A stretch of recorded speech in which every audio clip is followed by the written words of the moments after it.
สิมาสรุปค่าใช้จ่ายในการดำนาปี2026ให้ฟัง FC มีใครอยากฮู้บ่ก็คือพากันดำมาแต่ละปีหั่นน่ะใช้จ่ายแต่ละอันน่ะบ่เคยได้จดไว้เลยแล้วก็บ่ฮู้ว่าเบิดเท่าใดแล้วน้อยปีนี้หั่นก็เลยว่าสิลองเบิ่งว่าจดไว้ตอนดำนาแล้วก็ตอนเกี่ยวข้าวเอามาบวกกันหลังจากที่แบบได้เข้ามาก็ลองไล่เฉลี่ยเบิ่งว่ามันได้กำไรหลายบ่ประมาณนี้ทักทายสวัสดียามแรงเด้อพิบซีขอต้อนรับเข้าสู่ช่องลาน้อยสาวลาวแดดพอดีแยงตาพิบซีตอนนี้ก็เป็นเวลา5 โมงปลายแรงๆลาน้อยมานั่งเฝ้าน้องๆเพิ่นเพราะว่ามื้อนี้หันปล่อยไว้ในป่าวิกนี่เลยบ่ได้ออกไปปล่อยนอกตรงว่าเอามาเลี้ยงอยู่ในมื้อเช้านี้พอเพิ่นก็บอกให้ลาน้อยไล่ขึ้นดงคือเก่าหั่นแหละแม่งมีตอมนี่ล่ะแต่ว่าไล่จังได๋ก็บ่ออกคือสิแม่นเพิ่นบ่ได้กินอยู่นี่โดนแต่บักงัวน่ะเด้พากันกินอยู่นี่ยังพากันเลาะอยู่เลาะกินจังได๋ก็สิพาไล่เขาแรงแล้วน้อยหนึ่งเข้าปลาไว้ละสิมาสรุปค่าใช้จ่ายในการดำนาปี2026ให้ฟัง FC มีใครอยากฮู้บ่ก็คือพากันดำมาแต่ละปีหั่นน่ะใช้จ่ายแต่ละอันน่ะบ่เคยได้จดไว้เลยแล้วก็บ่ฮู้ว่าเบิดเท่าใดแล้วน้อยปีนี้หั่นก็เลยว่าสิลองเบิ่งว่าจดไว้ตอนดำนาแล้วก็ตอนเกี่ยวข้าวเอามาบวกกันหลังจากที่แบบได้เข้ามาก็ลองไล่เฉลี่ยเบิ่งว่ามันได้กำไรหลายบ่ประมาณนี้นะเฮาเฮ็ดนาแต่ละปีนี่แบบก็เข้าใจแล้วว่าเฮ็ดนากินข้าวหั่นน่ะแต่ว่าแล้วน้อยอยากฮู้นะพี่ซีคันสมมุติว่ามันอันนั้นหลายก็สิแบบบ่ได้ซีเรียสหยังหลายดอกไปต่างว่ามาอัปเดตให้พี่ซีเบิ่งแล้วก็เอาไว้เทียบใส่แต่ละปีว่าปีใดสิเบิดหลายซื่อๆคือแต่ละปีนี่บ่ได้พากันจดเลยเด้มีแต่แบบคนรับจ้างมาก็จ่ายซึ่งเราอยู่ในกินไปก็จ่ายก็คือปีนี้แม่นละน้อยเป็นคนกำเงินในการลงนาเพราะว่าแต่ละปีน่ะจะเป็นแม่ปีนี้แม่เพิ่นคาอยู่น้ำหลานเนาะเลี้ยงหลานละน้อยก็ได้รับหน้าที่แทนแม่ก็คือกำเงินจ่ายเฮาจะจดไว้ทุกอย่างเลยเราน้อยบ่ได้จดแต่อย่างเดียวก็คือแบบน้ำมันรถใส่ว่าจะเป็นรถฮอนไดแล้วก็รถจักรที่แบบขี่ไปนาหั่นน่ะแต่ว่ารถตุ๊กตอกหั่นก็คือได้จดเพราะว่ามันได้ใส่ไถนาเด้นี่รายละเอียดละน้อยกะอันนั้นออกมาเรียบร้อยแล้วจดไว้อย่างดีเลยจะมาสรุปรวมให้ฟังเด้อว่าเบิดเท่าใดปีนี้หั่นละน้อยคิดว่าน่าจะบ่เบิดหลายเท่าแต่ละปีเพราะว่าแต่ละปีก็คือเฮาจะเฮ็ดนาดำเบิดเลยแล้วมันได้จ้างคนแบบว่าถือว่าหลายเติบเพราะว่ามันหลายนะประมาณคันหลายแท้ๆก็นาคันเฮ็ดเบิดหั่นก็เกือบฮอดเดือนก็สิแล้วแต่ว่าอันนี้เฮ็ดแต่ทิศเดียวเฮ็ดแต่7 มื้อ FC มันก็แล้วเพราะว่านาดำน้อยเดียวแล้วน้อยสิมาสรุปก็คือรวมทั้งตัวที่แบบจ้างรถไถใหญ่ให้เพิ่นมาไถหูดไถหยังไว้พุ่นแหละตั้งแต่พุ่นมาหั่นแม่เพิ่นก็ได้ว่านหน้าว่านหยังหั่นแหละแล้วน้อยก็เคยเว้าลงแหละตอนไถนาหูดน่ะรถไถใหญ่มาไถให้เนาะ5 ล้านกีบ FC 5 ล้านกีบมันเป็นเงินบาทอยู่7,230 บาท FC เดี๋ยวแล้วมันนั้นสิเอามารวมกับค่ารับจ้างดำนาลูกก้านี่ส่วนที่ละน้อยรับผิดชอบนี่ส่วนที่ละน้อยรับผิดชอบนี่ก็คือพอเรื่องรวมทางดำนาลูกก้าอีหยังเนาะเบิดอยู่ 5,050 บาท FC ตกเป็นเงินกีบหันแม่น3,465,000ละน้อยเป็นไรละน้อยรายเงินบาทออกมาก็ถืออยู่5,050 บาทเอาไว้บวกกับตัวเมื่อกี้เด้อจดไว้เดี๋ยวสิเขาสิเบิดฮอด10,000บ่ก็น่าจะเบิดแล้วแหละเมื่อกี้นี่ 7,000 เนาะเมื่อกี้นี่ 5,000 ก็มัน 12,000 แล้วแล้วยังมีส่วนที่แบบซื้อน้ำส้มน้ำหวานแบบแนวอยู่แนวกินแบบว่าของกินลิ้นขนมอีหยังสินะไปสู่คนรับจ้างแล้วก็ตัวเองนำเครื่องสู้กำลังว่าซั่นซะเบิดอยู่790,000 กีบเป็นเงินบาทก็อยู่ที่ 1,150 บาทอันนี้ก็คือจะเป็นส่วนของซื้อน้ำส้มน้ำหวานน้ำก้อนอีหยังต่างๆขนมเนาะแต่ว่าแนวอยู่แนวกินที่แบบเป็นแบบคือซีนคืออย่างเฮ็ดแนวกินสุกแนวกินนั่นนี่ไปซื้อเพิ่นหั่นน่ะก็คือละน้อยบ่ได้จดไว้เลยเพราะว่าให้เอื้อยกับแม่เพิ่นออกตลาดอยู่ทางนั้นหั่นซื้อมาส่ง ส่วนหลายเขาก็บ่ได้ซื้ออย่างหลายดอกเพราะว่าเขากะวานเอาป่าอยู่หนองสองมากะบางฮุงบางอย่างเขากะเอาอยู่สวนใช่นะเบิ่งต้มหาเป็ดไก่ก็คือเอาเป็ดไก่นี่ไปกินต้มไก่เทื่อนึงแล้วก็เป็ดตัวนึงกะเขาก็บ่ได้ไล่ใส่ดอกอันนี้นะเพราะว่ามันก็เป็นหาเอาอยู่เฮือนเขาเนาะอันนั้นก็บ่ไล่ซะมีแต่ว่านี่แหละเดี๋ยวเราน้อยสิมารวมทั้งเบิดเลยเบิ่งเด้อ7,230 บาทบวก5,550 บาทบวก1,150 บาทแทนผลที่ออกมาก็คือ 13,430 บาทนี่เฮฟซีจดไว้เด้อยังมีเกี่ยวเข้าก็คือยังบ่แล้วเกี่ยวเข้าถ้าเปรียบเทียบกันเบิ่งว่าเกี่ยวเข้ากับดำนานี่อันไหนจะเบิดน่าจะดำนานี่น่าจะเบิดหลายเพราะว่ามันได้ใส่น้ำมันไถนาอย่างสิเด้เบิ่งเด้อเดี๋ยวสิแยกมาให้เบิ่งว่าน้ำมันไถนานี่เห็นเบิดอยู่เท่าใดเบิดอยู่900,000เฮฟซีตรงงัวสิหนีปะละน้อยล่ะน้ำมันไถนานี่เบิดอยู่900,000เบิ่งได้เป็นเงินบาทเท่าไหร่1,305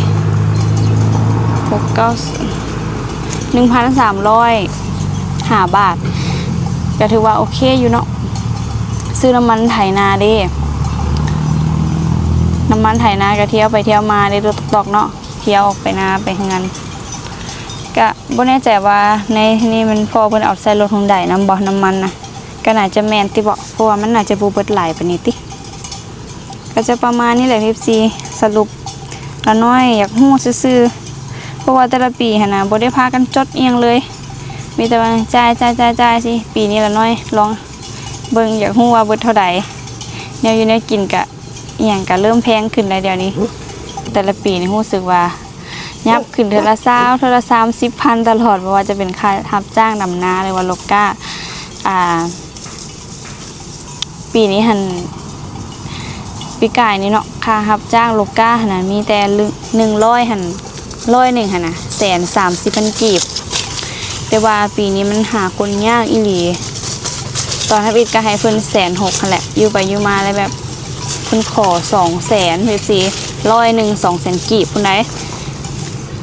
ตอนนี้ละน้อยเว้าลงในคลิปเพิ่นก็มีแต่100,000กับ160,000เนาะแต่ว่ามันแบบหาคนยากอีหลีบ่มีให้มาลกให้ก็เลยว่าให้เพิ่นซะมันก็บ่ได้หลายแน่กล้าเพราะว่านาเฮาก็ดำหน่อยเดียวกะเทินว่าให้เพิ่นซะปีหน้าก็ค่อยลมราคากันใหม่ย่านเพิ่นยับขึ้นเป็น200,000ปลายอยู่ปีหน้านี่เพราะว่าปีนี้ให้200,000เด้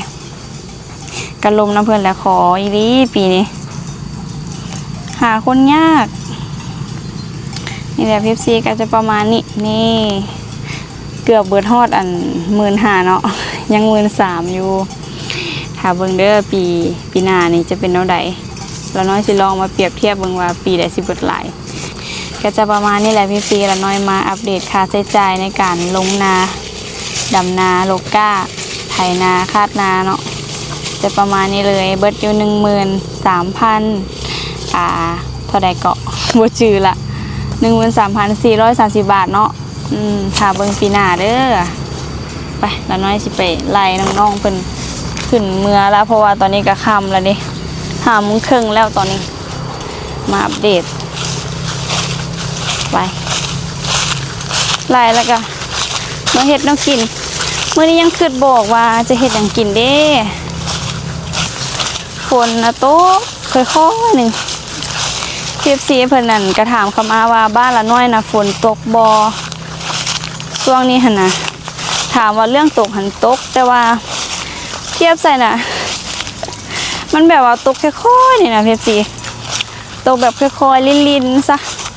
สิแบบแห้งคือตะกี้หั่นละน้อยยังได้ถ่ายลงเนาะคันฝนตกไปแห้งๆน่ะถ่ายอัปเดตลงแต่ว่าอันนี้บ่มีให้ถ่ายเลยลินแบบลิ้นเทลินว่ะน้ำให้นาจักเป็นแนวใดแล้วน้ำมา2 มื้อนี่ก็บ่ได้ไปจอบเบิ่งว่าเพิ่นนั่นสิมีบ่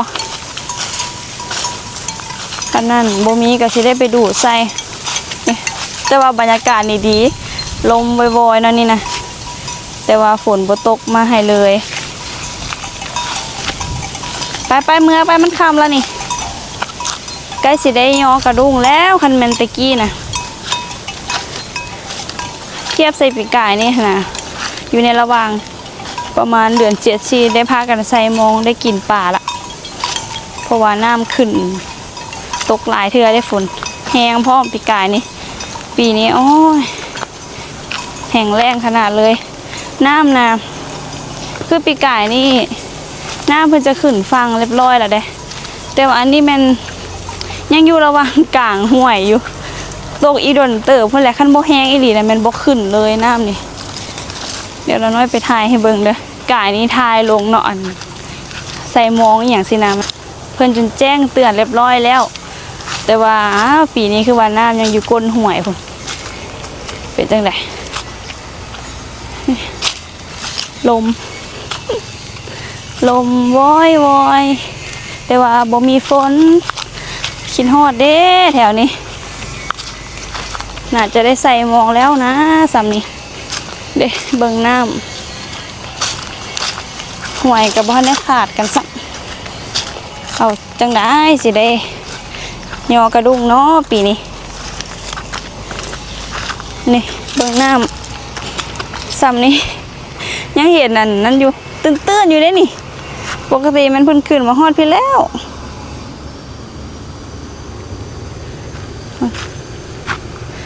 อยู่ใส่เนาะไปอยู่ใส่เบิดละฝนมาหาละน้อยเนี่ยมาตกแห้งๆบ่ได้ใส่มองกินป่าเนี่ยดูไปเมื่อสิพากันข้ามห้วยได้นี่มาเนี่ยไปเมื่อมันค่ำแล้วนี่ไป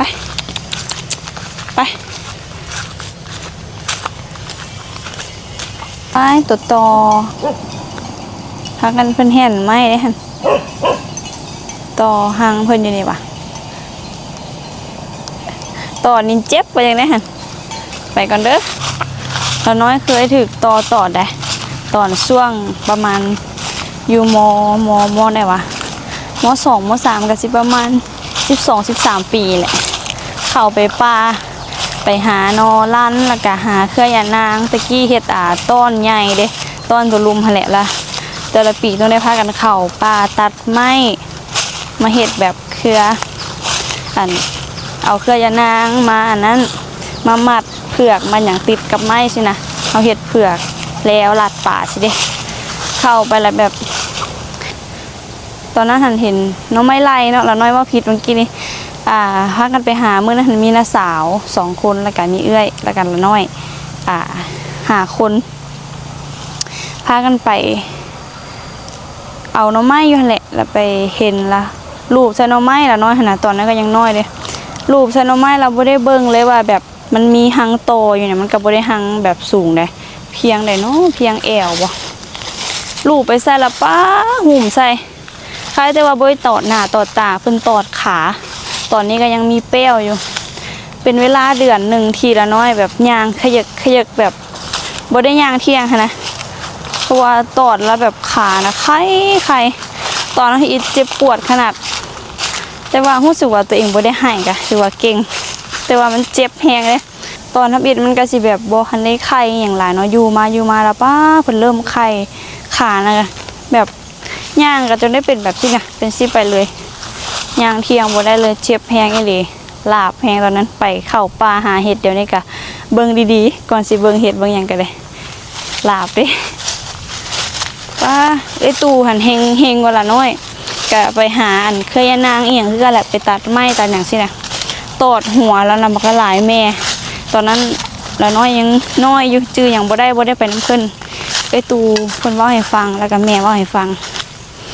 เพิ่นถูกตอดหัวแล้วเดี๋ยวนี้หั่นบ่ทันได้เฒ่าแต่ว่าผมงอกมีแล้วตู่ขั้นแตนตอดผมหั่นนะตอดหัวหั่นนะเพิ่นว่าสิมีผมงอกละน้อยหั่นตอดขา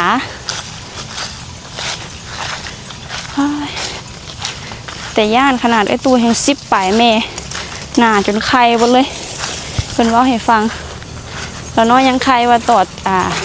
ประมาณ2-3 แม่แหละตอดขานะเมื่อกี้นี้ยังไปลิ้นน้ำเพื่อนนี่เลยโตแห่นไหมคือปวกเลยเขียวนะกำลังแห่นไอ้คูณถึกมัดบกล้าปล่อยไปน้ำมูนี่โอ้ยขามห่วยเลยประตูเจ้าบอกกันเข้าไปในเฮือนเด้อคูณเด้อ พ่อเพิ่นว่าสิขายเท่าคูนี่แหละบ่ฮู้ว่าสิขายราคาเท่าใดคันเฮาว่าราคาสูงไปสิเนาะเพิ่นก็บ่อยากซื้อปานใดเลยบ่ฮู้แท้ๆว่างัวซ้ำนี้หั่นน่ะเฮาต้องขายราคาส่ำใดเดี๋ยวน้อยให้เบิ่งงัวนี่ก็ประมาณ